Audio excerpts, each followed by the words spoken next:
Roseta Santiago, welcome to the Korologos Gallery and welcome to the show that you're featured in tonight. Thank you, Anne. It's great to have you here.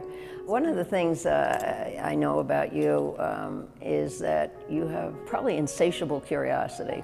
Yeah, I've always been kind of an introvert, and as a child, I was surrounded by a lot of mystery. But as I grew older, I noticed that what I was focusing on were just really taking in on all the details.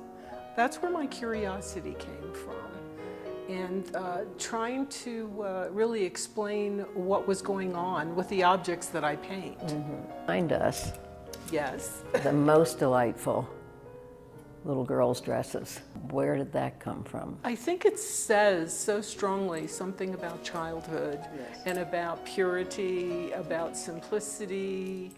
Well, there was a point in time for me when I saw them, raised as a Roman Catholic, not only baptism, but First Communion. So where they brought me is to that innocence. On the other side of that, either as you contemplate guilt or and or purity and or just everything. Good and evil, really. Good and evil. Good and evil. There you go. Yeah. Good and evil.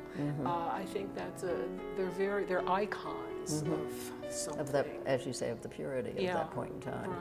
In my time visiting Sante Fe, a friend said to me, in Sante Fe, as you look out over the mountains and those colors in the desert, you think thoughts you never knew you had. And I bet you've experienced that. I sure did. It's not hard. There is a certain magic that's there, and I think a lot of it is the romance of the Western cowboys and Indians and everything else. But you can imagine a tribe of Indians very easily coming over a path. You can just see them, an illusion of them Absolutely. from our own Absolutely. background and knowledge. Yeah.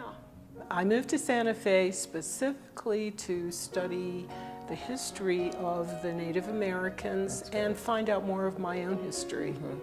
What is the most amazing things that you've heard from collectors who saw something very different than you intended, or that aha moment when they saw what you felt when you were doing the painting? Tell me a little bit about the reactions to your work.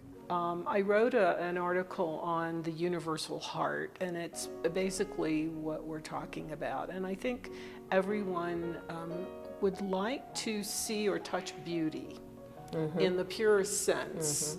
You know, that's what we're looking for. We're bombarded with everything except that. Quite not beautiful. Exactly. Yeah. And I think that there are times when people connect with my work when they see the beauty that I was looking at, whether it was in something falling apart or somebody's dream or something. I love the beauty, and I try to honor that. I've always painted, I call it the mantle, a white, pure piece of fabric under a beautiful pot that might be falling apart. But I want people to see the beauty and not get past that in their lives. So where do we go from here? What do you want to do that you haven't done? You know, I'm painting people. You're painting more people. I'm painting people in their dreams and their strife and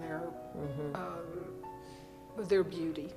I can't thank you enough, Roseta, for joining us in the gallery, for being here for the show. You're marvelous, and we're very excited, and I think you're going to be well received in the Roaring Fork Valley, so thank you so much. Thank you, Anne. This is a beautiful space, and I'm very happy to be here.